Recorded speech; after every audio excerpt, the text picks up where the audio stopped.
বিসমিল্লাহির রহমানির রহিম। সম্মানিত মুসলিম তাওহীদ জনতা, কাপড় পরিধান করার পরে একটি দোয়া পড়বেন।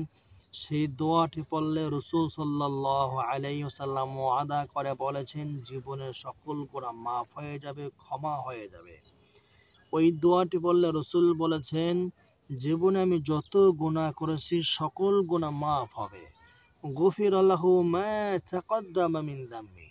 অতীতে যত গুনাহ অতিবাহিত হয়েছে সবটাই মাফ হবে, ক্ষমা হবে, মোচন হয়ে যাবে।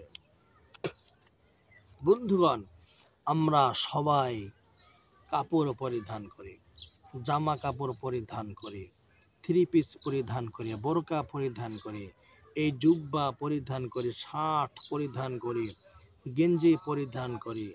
মানুষ যারা তারাই কাপড় পরিধান করে, পোশাক পরিধান করে। তো আমরা তো সবাই কাপড় পরিধান করি, পোশাক পরিধান করি। এই কাপড় পরার পর একটি দোয়া পড়তে হয়। সেই দোয়াটি পড়লে রাসূল সাল্লাল্লাহু আলাইহি ওয়াসাল্লাম বলেছেন, গুনাহ মাফ হয়ে যাবে, ক্ষমা হয়ে যাবে। তো দোয়াটি কঠিন কোনো দোয়া নয়, সহজ একটি দোয়া।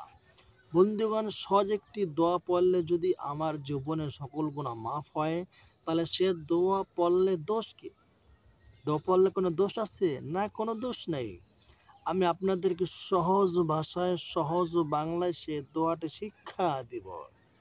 আপনারা যদি সে দোয়াটি পড়তে পারেন, ইনশাআল্লাহ আল্লাহ তাআলা জীবনের সকল গুনাহ ক্ষমা করে দিবেন, মাফ করে দিবেন। বন্ধুগণ, আমাদের মাদ্রাসায়, আমাদের মহিলা মাদ্রাসায় প্রায় অনেক ছাত্রী ফ্রি খাবার খেয়ে থাকে। এতিম, মিসকিন, অসহায় যাদের টাকা পয়সা দেওয়ার সামর্থ্য নেই তাদেরকে আমরা ফ্রি খাইয়ে থাকি, বেতন পর্যন্ত নেই না। এগুলো সব আপনাদের দানের বদৌলতে। তো আপনারা যদি এক বস্তা চাল, এক বস্তা ডাল বা 10 লিটার 5 লিটার তেল দিতে চান, বা ছাগল কিনে দিতে চান, বা নগদ মূল্য দিতে চান, তাহলে স্ক্রিনে দেওয়া নাম্বারে যোগাযোগ করুন। মনে রাখবেন, আপনাদের দান বিফলে যাবে না। আপনারা যে পরিমাণ দান করবেন, প্রমাণ সহ ভিডিও আকারে আপনাদেরকে আবার সেটা পৌঁছায় দেওয়া হবে। আপনাদেরকে দেখিয়ে দেওয়া হবে যে আমরা টাকাটা কোন খাতে খরচ করেছি, ব্যয় করেছি। তো আপনারা গরিব, এতিম, মিসকিন, অসহায় ছাত্রীদেরকে সাহায্য করতে চাইলে চাল, ডাল, ছাগল, মুরগি বা নগদ মূল্য দিতে চাইলে স্ক্রিনে দেওয়া নাম্বারে যোগাযোগ করুন। আপনার মা বাবার নামে দান করুন, আপনার বালা মুসিবত দূর হওয়ার নিয়তে দান করুন, আপনার ব্যবসা বাণিজ্য উন্নতি হওয়ার নিয়তে দান করুন। আল্লাহ তাআলা আপনাদের দান কবুল করুন, মঞ্জুর করুন। আপনাদের মনের নেক আশা কবুল করে নেন। আল্লাহ তাআলা আপনাদের মা বাবার কবরকে জান্নাতের টুকরা বানিয়ে দেন। বন্ধুগণ, যে দোয়াটি বলবো সে দোয়াটি হলো এই: আলহামদুলিল্লাহিল্লাযী কাসানি হাযা الثوب ورزقنيه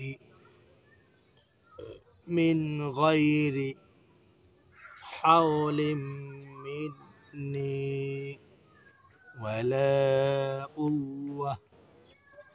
আবার বলছি, আলহামদুলিল্লাহিল্লাযী কাসানি হাযা الثوب ورزقنيه من غير حول مني ولا قوة। আরেকবার বলছি, আলহামদুলিল্লাহিল্লাযী কাসানি হাযা الثوب ورزقنيه من غير ورزقنيه من غير حول مني ولا قوة। এই দোয়াটি একবার পড়বেন, বেশিবার পড়তে হবে না। এই দোয়াটি মাত্র গুনে গুনে একবার পড়বেন, বেশিবার পড়তে হবে না। একবার পড়লেই আল্লাহ তাআলা জীবনের সকল সগীরা গুনাহগুলো ক্ষমা করে দিবেন, মাফ করে দিবেন। সগীরা গুনাহ হলো ছোট ছোট গুনাহ, আল্লাহ তাআলা জীবনের সকল ছোট ছোট গুনাহ মাফ করে দিবেন। বন্ধুগণ, গুনাহ ছোট হোক বড় হোক সেটা তো গুনাহ। সাপ বড় হোক কিংবা সাপ ছোট হোক, সাপ তো সাপে। সাপকে দেখলে ছাড়তে নাই। আপনি সাপকে দেখার পরে যদি ঘরের মধ্যে সাপ দেখেন তাহলে ৩ বার বলবেন, তুমি যদি সাপ না হয়ে অন্য কোনো প্রাণী হও, জিন হও, তাহলে তুমি ঘর থেকে চলে যাও। ৩ বার বলার পরে সে যদি চলে না যায়, এই সাপকে আপনি মেরে ফেলবেন, টুকরো টুকরো করে দিবেন। সাপের সাথে আপোষ নেই। সাপের সাথে বন্ধুত্ব করবেন না, তাহলে আপনি নিজের ছেলেকে হারাবেন, মেয়েকে হারাবেন, স্ত্রী সন্তানকে হারাবেন, এমনকি আপনিও পৃথিবী থেকে হারিয়ে যেতে পারেন। এজন্য বন্ধুগণ, আপনারা এই দোয়াটি পড়বেন ইনশাআল্লাহ। এই দোয়াটি পড়বেন কাপড় পরিধান করার পরে। আল্লাহ তাআলা ইনশাআল্লাহ জীবনের সকল গুনাহ ক্ষমা করে দিবেন। তো বলছিলাম সগীরা গুনাহ মাফ হবে, কবিরা গুনাহ মাফ হবে। যদি কবিরা গুনাহ থেকে মাপ পেতে চান তাহলে আরেকটি দোয়া পড়তে হবে। সে দোয়াটি পড়লে আল্লাহ তাআলা কবিরা গুনাহ ক্ষমা করে দেয়। সে দোয়াটি পড়তে হয় রাতে ঘুমের শুরুতে। রাতে ঘুমের আগে সে দোয়াটি ৩ বার পড়বেন। জামে তিরমিজি ৩৩৯৭ নম্বর হাদিসের ভিতরে এসেছে। রাসূলুল্লাহ সাল্লাল্লাহু আলাইহি ওয়াসাল্লাম বলেছেন, কেউ যদি এই দোয়াটি ৩ বার পড়ে, আস্তাগফিরুল্লাহাল্লাযী লা ইলাহা ইল্লা হুয়াল হাইয়ুল কাইয়্যুম ওয়া আতুবু ইলাইহি। ৩ বার পড়লে রাসূল বলেছেন, আমার গুনাহ যদি পৃথিবীর বালুকণা সমান হয়, আমার গুনাহ যদি পৃথিবীর গাছের পাতার সংখ্যা বরাবর হয়, আমার গুনাহ যদি পৃথিবীর বয়সের সমান হয়, তবু আল্লাহ তাআলা আমার জীবনের সকল গুনাহগুলো মাফ করে দিবেন। তবে শর্ত হলো, এই দোয়াটি যখন পড়বেন তখন অতীতের গুনাহের উপর লজ্জিত হবেন। আল্লাহ, অতীতে কত বেনামাজে ছিলাম, কত নামাজ পড়ে নাই, কত রোজা রাখি নাই।